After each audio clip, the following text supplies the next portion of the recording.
ਲਾਓਗੇ? यार मैं कहना मुंह ना चूहा मारना या मैं कोई गोली मारनी है हुण? नहीं तेनू ते तजर्बा होएगा ना कि चूहा किस तरह मारीदा।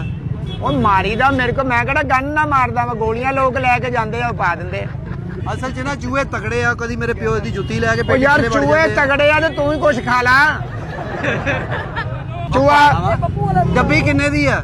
ਡੱਬੀ ਭਾਜੀ ਇਹ ਜਿਹੜੀ ਇਹ 100 ਰੁਪਏ ਦੀ ਆ ਇਹ ਗੋਲੀਆਂ ਤੇ ਤੂੰ ਦੇਗਾ ਤੇ ਪਿਸਤੌਲ ਕਿੱਥੋਂ ਲੈਣਾ ਮੈਂ? ਕਾਹਦੇ ਨਾਲ ਮਾਰਨੇ ਚੂਹੇ? ਯਾਰ ਤੂੰ ਘਰ ਵਾਲੇ ਮਾਰਨੇ ਕਿ ਦੁਸ਼ਮਣੀ ਵਾਲੇ ਮਾਰਨੇ?